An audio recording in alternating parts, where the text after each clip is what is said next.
जय श्री कृष्ण।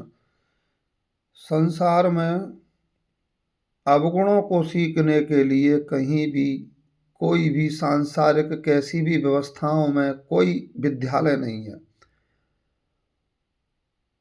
और अच्छाइयों को सिखाने के लिए बचपन से व्यक्ति को विद्यालय में गुरुकुल में पहले पढ़ाया जाता था।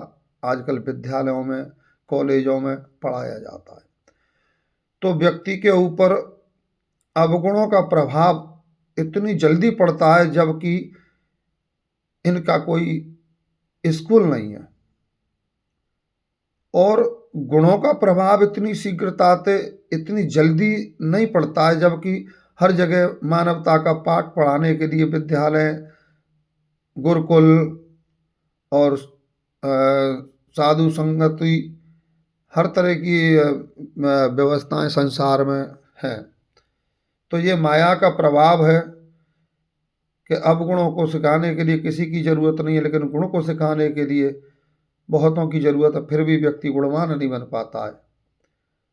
तो यही ज्ञान और अज्ञान दो पहलू हैं जीवन के। तो अज्ञानता भरे जीवन में हमने अगर अपनी मन वाणी कर्म से किसी व्यक्ति को ठेस लगी है, हमारी वाणी से या पीड़ा पहुंची है, तो ये अज्ञानता के जीवन की निशानियां हैं। और ज्ञान भरे जीवन का जब आदमी को ज्ञान होता है तो उसे एहसास होता है, फिर उसे बड़ा प्रायश्चित होता है, क्योंकि परमात्मा ने उसे वो बुद्धि प्रदान कर दी है जिस बुद्धि के सहारे उसे अपने अज्ञान भरे जीवन के दिन भी याद आते हैं। और जब उसको वो याद आते हैं तो बड़ी पीड़ा होती है। तो ज्ञानी व्यक्ति शरीर के रहते हुए भी जिस शरीर से जिन व्यक्तियों से उन्होंने जैसा भी अभद्र भाषा से, मन से, वाणी से, कर्म से व्यवहार किया हो, तो वो व्यक्ति उनसे महसूस करता है अपनी अपराध को। तो वो मैं उसी अपराध को महसूस करके आप सबसे, जो भी मेरे परिचित अपरिचित जिंदगी में व्यक्ति आए, उन सब से मैं क्षमा चाहता हूँ। क्योंकि इस शरीर के रहते हुए अगर मैं प्रभु कृपा से दो प्रकार का जीवन जीने को मिला, एक अज्ञान भरा और एक अब ज्ञान मार्ग पर प्रभु की प्रेरणा से जब ये चीज़ें सब समझ में आई, तो समझने के बाद में भी अगर कोई व्यक्ति अनजान बना रहे और अपने पर्दा डालता रहे अवगुणों पर, तो ये उस ज्ञान के लिए भी ठीक नहीं है, उस व्यक्ति के लिए भी ठीक नहीं है। तो ये सब समझकर मैं बस यही कहना चाहता हूँ कि मैंने जो भी जिस व्यक्ति को किसी के साथ कैसा भी व्यवहार किया हो उसके लिए मैं क्षमा प्रार्थी हूँ। क्योंकि मन ही सब करवाता है, और जब मन सुधर जाता है तो एहसास होता है कि हाँ, अपने जीवन में हमने कुछ गलतियाँ की, उन गलतियों के लिए हमें जीते जी उन व्यक्तियों से क्षमा मांगनी चाहिए। क्योंकि इस संसार को छोड़ने के बाद में ना तो कोई फिर तुम्हें क्षमा मांगने के लिए मिलेगा और ना उनसे अपनी गलती का प्रायश्चित करने के लिए ना कोई मिलेगा। या तुम चले गए तो वो नहीं मिलेंगे और वो चले गए तो तुम नहीं मिलेंगे। तो ये जिंदगी बड़ी अनमोल है, और समय रहते भी अगर कोई व्यक्ति चेत जाए तो ये प्रभु कृपा है। क्योंकि मन एवं मनुष्याणाम कारण मन मोक्षयो बंधन, ये शायद एक उपनिषद का श्लोक है। मन ही आदमी के बंधन का कारण है और मन ही आदमी के मुक्ति का कारण है। तो बंधन का जो कारण मन है वो कभी अपनी गलतियों को न समझ सकता है और ना वो एहसास कर सकता है। और जो मुक्त मन है वो आत्मा के संरक्षण में है। आत्मा को साक्षी मान के जब मन जीता है तो आत्मा ही तत्व में आत्मा जैसा हो जाता है। तो व्यक्ति को अपने जीवन का एहसास होता है, भले और बुरे कर्मों को जब वो अपने मन में देखता है शुद्ध मन से, तो फिर वही पीड़ा के साथ मैंने सब लोगों को अपना ये संदेश दिया है। हृदय से मैं सब लोगों से, क्योंकि सब में प्रभु का ही स्वरूप है, प्रभु का ही रूप है। अब प्रभु से भी अगर क्षमा मांगने में अगर लज्जा है तो कैसा ज्ञान। तो मेरे तो सभी प्रभु थे, जब मैं अज्ञानता में तब भी मैंने अपने प्रभुओं से अगर कोई पीड़ा दी है तो उन्हीं प्रभु से, सभी से मैं उस परमात्मा तुल्य सभी उनके हृदय में जो आत्मा है वो परमात्मा का ही स्वरूप है। उन पवित्र शुद्ध आत्माओं से मैं क्षमा प्रार्थी हूँ और क्षमा चाहता हूँ कि अंधकार के कारण, अज्ञान के कारण मैंने अपने जीवन में जितने भी अपराध किए हैं, मैं उन सब अपराधों को महसूस करके मन और वाणी से, कर्म से, तो जो भी हों, छोटे हों, जैसे भी हों, तो मैं ये प्रयास करता हूँ अपने हृदय से और बड़े सहज भाव से। मुझ में इसमें ना तो ये है कि मुझे कोई माफ़ कर देगा तो मुझे कोई पद मिल जाएगा, और ना ये है कि मैं छोटा हो जाऊंगा। ना मुझे बड़ा बनना है, ना मुझे छोटा बनना है। बस मेरी एक चीज़ समझ में आ गई कि जीवन में अगर कोई व्यक्ति एक इंसान बन जाए, यही सबसे बड़ी बात है। तो इसलिए मेरे दिमाग में जो एक दुआ समझ में आया वो मैं तुम्हें बताता हूँ। मानव मानव सभी कहावे, मानव तो कोई बिरला बन पावे। जो मानव बन जावे, लख 84 मानव कबू ना आवे। इन्हीं परमात्मा की कृपा से अपने जीवन में व्यक्ति हर पल, हर क्षण अपना खुद सर्वे करे, क्या सही है क्या गलत है, तो बहुत जल्दी व्यक्ति मार्ग पे आ सकता है, गलतियों का सुधार कर सकता है। इंसान गलतियों का पुतला है, और जब इंसान गलतियों को महसूस करके प्रायश्चित करता है तो परमात्मा उनकी फिर रक्षा भी करते हैं और परमात्मा उनको बुद्धि भी देता है, क्योंकि भगवान से बड़ा दयालु कोई नहीं है। परमात्मा की कृपा से गणिका और उंगली माल जैसे बिगड़े हुए व्यक्ति और तमाम ऐसे उदाहरण हैं, सुधर गए, कई महापुरुष हो गए इस संसार में जो कभी अज्ञान में जीते थे, जैसे कि कालिदास, तुलसीदास। तो प्रभु कृपा से जब उनको ज्ञान हुआ तो उनका जीवन बदल गया। एक ही जीवन में दो प्रकार का जीवन जिया, अज्ञानता का और ज्ञान का। वही मैंने समझा कि अज्ञान भरे जीवन में और ज्ञान भरे जीवन में क्या फर्क है।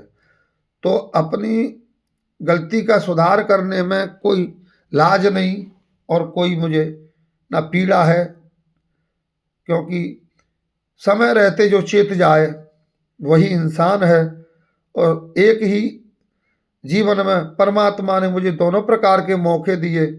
अज्ञान भरा जीवन भी मैंने जिया, और जब प्रभु कृपा हुई तो आज मैं वो भी जीवन जी रहा हूँ कि मैं अपनी गलतियों को महसूस करता हूँ और जीते जी उन अपराधों से या उन गलतियों से अपने दिल से ये क्षमा मांग कर या क्षमा प्रार्थी होकर वो भार उतारना चाहता हूँ जिस पीड़ा को मैंने सहा है।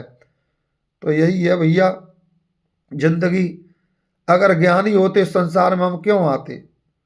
अज्ञान था जब ही आए, और ज्ञान होगा तभी संसार से मुक्ति होगी। जब मन में कामनाएं और वासनाएं उठती हैं तभी व्यक्ति को जन्म का कारण बनता है। हम अपने मूल रूप से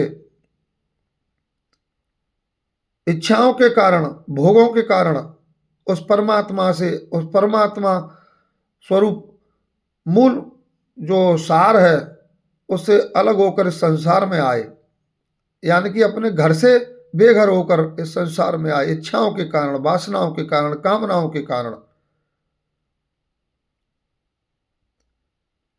और यही सी मन के कारण, इसी शरीर के कारण अब घर वापसी होनी है। तो भटकाने का कारण भी मन है और मार्ग पर पहुंचाने का कारण भी मन है। जो मन भटक जाए वो संसार में आता है, और जब मन को दिशा मिलती है संसार में जीते जी, भोगों को भोगते भोगते, जब मनुष्य समझता है कि ये मैंने क्या कर डाला, मेरा तो जो आनंद स्वरूप आत्मा परमात्मा है, मैं उसी परमात्मा से इन इच्छाओं के कारण अलग हो चुका। चाहे ये एक जन्म में समझ में आ जाए, चाहे ये हजारों जन्म में समझ में आए। तो जब ये चीज समझ में आती है तब आदमी की ज्ञान की तरफ बुद्धि जब चलती है, तो फिर वो व्यक्ति को जब ज्ञान होता है तो फिर परमात्मा को पाने के लिए तड़पता है, और परमात्मा को जानने के लिए वो प्रयास करता है।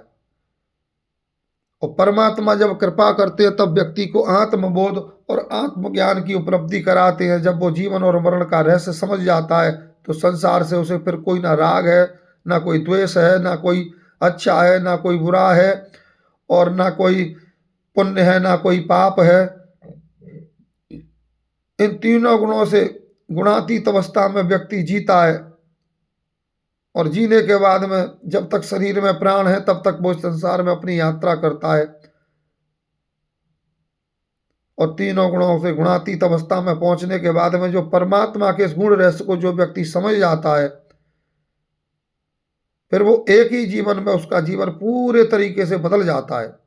उसका नया जन्म है, शरीर एक ही है, पहले वो अज्ञानता में जीता था, अब वो ज्ञान में जीता है। तो पूरे तरीके से उसका जीवन बदल चुका है, क्योंकि पहले मन मन था, अब मन अमन है। और जब मन अमन होता है तो आत्मज्ञान होता है। आत्मज्ञान होने पर व्यक्ति का पूरा जीवन बदल जाता है।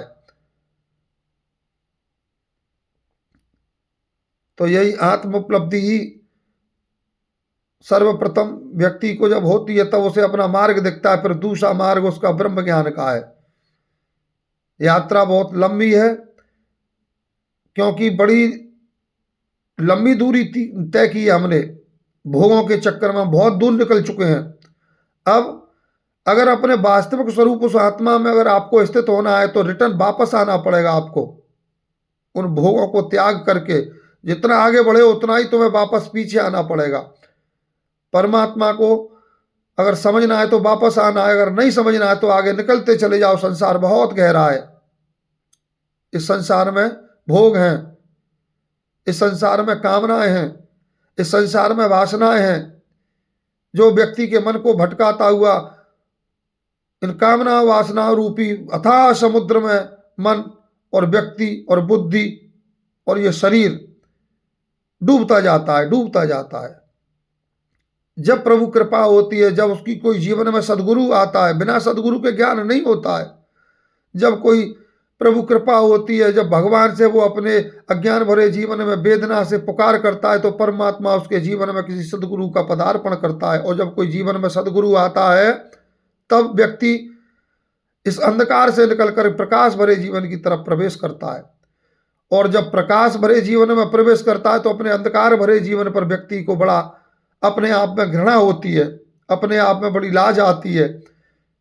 और फिर वो सब में उस परमात्मा को साक्षी भाव से देखता है और सब में परमात्मा को साक्षी भाव से मानकर फिर वो सबसे क्षमा भी मांग सकता है, क्योंकि उसे पता है कि जो मेरे अंदर है वही सबके अंदर है, जो सबके अंदर है वही मेरे अंदर है। तो दूसरों से क्षमा नहीं, जो स्वयं से क्षमा है, अपनी स्वयं की गलतियों पर प्रायश्चित है। ज्ञान की यात्रा बहुत आनंदमय यात्रा है, क्योंकि ज्ञान में परमात्मा है, ज्ञान में आनंद है। ज्ञान में जब मन होता है तो वो मन स्वयं परमात्मा स्वरूप ही है। भगवान कृष्ण ने भगवत गीता में कहा है कि मनुष्य अपना ही शत्रु है, मनुष्य अपना ही मित्र है। तो वो शत्रु मित्र कौन है? वो मन है। जिसका मन भोग में है वो अपना शत्रु है, और जिसका मन योग में है वो अपना मित्र है। इसी प्रकार मन से ही आप पार जाओगे और मन से ही आप इस संसार में बने रहोगे। तो बस मेरा तो यही कहना है कि भगवान सबको सद्मार्ग दे, परमात्मा सबको सद्बुद्धि दे, जिससे इस मानव शरीर की इच्छाओं के द्वारा ये मनुष्य शरीर मिला है, तो इस मनुष्य शरीर के ही द्वारा अपनी घर वापसी हो जाए उस परमात्मा के आनंद स्वरूप धाम में, और उस परमात्मा में ही वो आत्मा विलीन हो जाए जो कामनाओं के चक्कर में, मन के चक्कर में इस संसार में भटक रहा है 84 लाख योनियों में।